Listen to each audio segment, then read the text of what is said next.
Welcome to 12-Minute Talks, where important information is shared in a short time period. Learn from other business owners, entrepreneurs, and experts about what they do to help you find solutions to everyday topics in 12 minutes or less.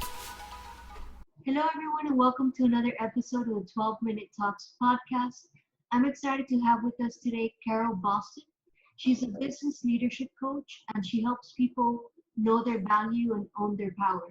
Today, she'll be talking to us a little bit about creating a strategic action plan. Carol, thank you so much for being on today. Thank you for having me. I'm happy to be here. Happy Friday. Yeah, happy Friday. It's always a good day of the week, right? So Absolutely. I'm excited to have you on, and I think we're going to start the episode a little bit different than others. I would like you to give us a little bit of some client success stories to have a better picture of what it is that you do. Exactly. Because I'm really all about leadership. And so that can be very vague, and people don't really understand how important personal leadership is and how it translates into actually running and growing your business. So I have a client. She's been with me about 18 months. My typical program is 6 months, and that's why it's such an amazing story. And she hired me back in October of 2018.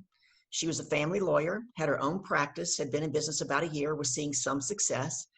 And she hired me for two main reasons. She wanted confidence. She said, I want to know when I walk in a room, I have something of value to say, and I want to hit my weekly income goals in my practice. Now, I will tell you that when she came to see me at that time, pre-corona, I had an office, and we were walking down the hallway to my office. And as we're walking down the hallway, I said to myself, I know she's an ideal client for me. And I was telling this story the other day. They said, how did you know? And I said, because she kept walking behind me. And I would slow down so that we would be even in the hallway. We were equals, right? We were peers. And she would slow down and walk behind me. And I thought, that was me 9 or 10 years ago, not knowing that that I was worthy and valuable, and that it was okay to take up the space that I had. So we started to work together in October, and I use several tools. I teach on these tools in corporate America and outside of corporate America, and I combine them with what I call my secret sauce. Now, she was very resistant to putting this together. So October goes by, November goes by, Finally, the week after Thanksgiving, she shrugs her shoulders, she rolls her eyes at me. She goes, okay, Carol, I'll do it. And I said, will you do it consistently? And she said, yes. This was the week after Thanksgiving. January through May, we tripled her income every month, year over year, from the year before, right? Now, that's not the piece that excites me the most. In early January, remember I said it was a 6-month program. Right. That's first of October to the end of March is what it was supposed to be. So in early January, one of her pieces of homework was to go sign up to be a speaker at the Broward Women's Alliance Luncheon. And I thought she was going to wet her pants. But remember, she came to me because she wanted confidence, right? And one of the things I really help my clients learn and understand is that confidence is not a feeling. It's not a feeling. Confidence is a decision to act, because you can act your way into feeling, but you will never feel your way into acting. Mm-hmm. And most of us as human beings say, well, when I feel like it, I'll do it. And that's why it doesn't get done, right? So I gave her this piece of homework. She was petrified, even though I knew they already had all of their speakers until the summer was over. So fast forward to March, she finally had signed up, and we're having our session in March, and she looks at me. She kind of looks me up and down, and she says, so, Carol, you think you can get me ready to run for judge? And I'm thinking, oh my God. And I'm looking at my watch, and I go, well, I'm thinking not in 2 weeks. I'm like, when is the election? Now remember, this is March of 19. And I said, when is the election? She says 2020. And I said, well, when in 2020? She says, November of 2020. I said, you're going to hire me for another 12 to 18 months? She said, you're going to get me ready? I'm like, absolutely. She said, write it up. And let me tell you, the growth in that woman over the next between 8 and 18 months was phenomenal. Yeah, that's definitely a great story, and the election hasn't happened. And she didn't make it to the next cut, but she came to me and she said, I was disappointed for just a little bit. And then I remembered what you told me about getting into action and celebrating the attempt. And she said, so I went out and I celebrated, and I felt so much better because I knew that I had taken that first step. And so the second time, it was going to be a little bit easier. right? And I'll be better prepared. And Yeah. that's really one of the things I work on with my clients is I took a term from boating. Are you a boater? Do you go sailing? Yeah, my brother has a boat, so it's not a sailboat, but like a regular boat. Yeah. Okay. So there's a term in boating called tacking. Mm-hmm. And I have translated that into how I work it as a tool with my clients, and I teach on it. And honestly, most people, when I say raise your hand if you know what tacking is, nobody knows what it is. Right. But it works in conjunction with the art of celebration and with empowering questions. And empowering questions, I've seen it change lives, not only mine, but my clients. And Yeah. I was actually hired 6 times last year inside American Express. And some of it was a deep dive on empowering questions. You said some key things there, that confidence is not really a feeling, but it's a decision to act, right? Yeah. It's kind of like what Mel Robbins says, that motivation is garbage, right? Because if you don't feel like it, you're not going to do it, but it's about a decision to act. So how do you help people um like make the change from feeling to making it a decision? We do it in what I call bite-sized, digestible pieces. Okay. So with my clients, we have an overall goal, right? And we divide it into macros and to micros. And one of the things I teach them is that every day, not once in a while, but every day, they have 3 bite-sized, digestible things to accomplish. And it can be as simple as I had one client, one of her goals every day was to stop hitting the snooze button 7 times, right? And so every time she managed to not hit it 7 times and get up earlier, she would celebrate, because the universe honors what we celebrate. And she'd been doing this for years. And in a matter of about 6 weeks, which is not a long time if you've been doing it for years, she went from hitting that snooze button 7 times to not snoozing anymore. And so what happened was she did a little thing that was doable. I believe that simple is doable, right? Complex is just interesting. And she celebrated every time. And so the art of celebration is really key. So it's bite-sized, digestible, you do it and you celebrate it. And another thing that I help them with is we redefine what the word success means. I spent 27 years very successfully in sales in corporate America for AT&T, Sprint, and Paychex. And the year would start off and they would give you your quota and they go, yeah, wait, we can't wait to celebrate at the end of the year when you make your quota. And I'm like, make my quota? That's so far away. And then one year, Lorena, they tripled our quota overnight, tripled it. Wow. I went into my boss's office every Monday morning at 8 o'clock. I had my private one-on-one with her and I said, I can't even look at that number.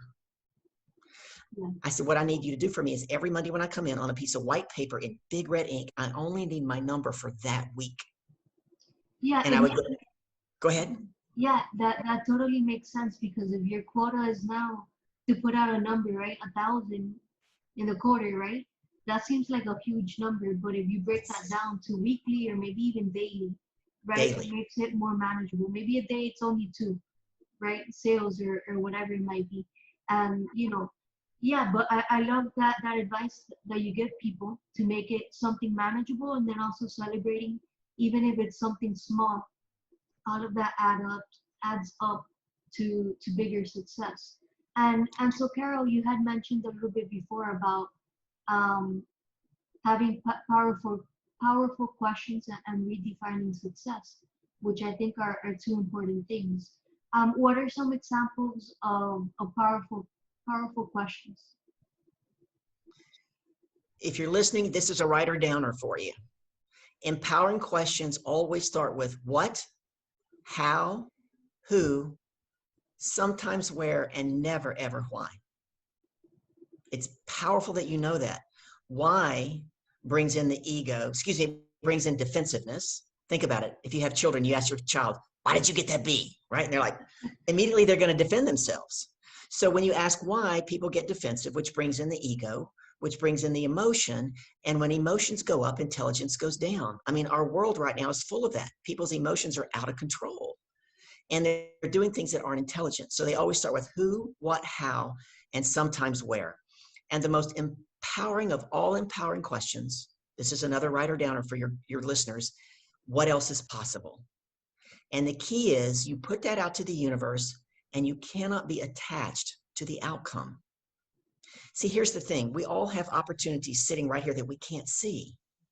And when I teach on this, I tell people, you can't read the label when you're inside the jar. And we're all in a jar, right? That's why I think everybody needs a coach. I mean, even Oprah Winfrey at one point had 4 coaches, and they asked her, why do you, Oprah, have 4 coaches? And she said, well, nobody's an expert in all 4 quadrants of my life. And I want to know that I'm living my life at the highest level, right? In all areas. So you put it out to the universe several times. You don't sit around and stew and try to figure it out. You're telling the universe, I'm open to seeing what I can't see. I have another client. He's done his time with me, but he sent me a text the other day, and he's actually going to do this as a video testimonial for me. I thought it was so powerful. He said, one of the many benefits I got of working with you is I now know that I am never, ever stuck. When things are difficult, when this coronavirus happened and we had to close the body shop, you were inside my head, Carol, saying, what else is possible? What else is possible? And he goes, we pivoted. He said at the very beginning, we went over, I think they ordered them from Germany. They got a lot of those sanitizing equipment that the big companies are using now. They bought a bunch of them at a cheap price to resell, and they're going to use them. They're using them in the cars. So he said, I always know that I'm never stuck because there's what else is possible. Yeah, and I love that, because just the question alone makes you think outside of the box, right? Because a lot of times we're like confined into like this, like almost like a horse, right? But with the, with the what else is possible, it's like you take off the blinders, and maybe like your client now will start doing something else that maybe has nothing to do with what he used to do, right? Or within the same industry, but maybe a little bit differently, because with everything going on, it's just part of life, right? A lot of change. And I love those empowering questions are great. I think this is an episode that a lot of people will get tons of actionable value from, and definitely with those client stories as well. And so, Carol, how can somebody reach out to you if they would like to get more information about you or find out how to work with you? The best way right now to email me. It's very simple. Carol, that's Carol. I tell people it's like a Christmas carol. I'm Song of Joy. It's Carol at Carol Boston. That's Boston, like the Red Sox. Carol at carolboston.com. Email me. Put in the subject line that you heard me here, and we'll set up. I'll give you a gift of a free 20-minute strategy session, and I will help you craft empowering questions around any big challenge that you have going on right now. Fantastic. And like always, I will put the links down below in the description for the listeners to easily click and send you an email. And I just wanted to quickly introduce myself. For those of you that don't know who I am, my name is Lorena Tomasini, and I'm the owner of Mom Life and Health Insurance Agency, where together with my mom, we help families and businesses with their financial protection needs, all done digitally. And Carol, I do have one last question for you. Okay. Since we talked a little bit earlier about success and redefining that word, right? It's one of those words that has a lot of definitions. What would be your personal definition of success? I get my clients, and I teach on this, that we redefine success. Success is in the attempt. It's not in the final product. And when I say that word tacking allows you to pivot very quickly. That's why we do things in small bite-sized steps. So it's without judgment. This is what I did. Let's say this time it didn't work out exactly like you wanted it to. My clients we don't call that a failure. My clients just go, well, now that was a learning lesson. And we learn and we pivot, but they celebrate the attempt. And that's another thing that greatly grows your confidence. You know that you can continue to step outside of your comfort zone because it doesn't have to be perfect, right? Right. It's in the attempt. Fantastic. Well, Carol, it's been great having you on today's episode. Is there anything else you would like to add? Nope. I appreciate being on here. Anybody that wants to reach out, hearing from the people in your audience, and if there's anything I can do personally for you, please don't hesitate to ask. Okay. Awesome. Thank you so much. Thank you for listening to this podcast, and hope you will listen to the next one. I'm Lorena Tomasini, and you can contact me via email, life@malmins.com. Make it a great day.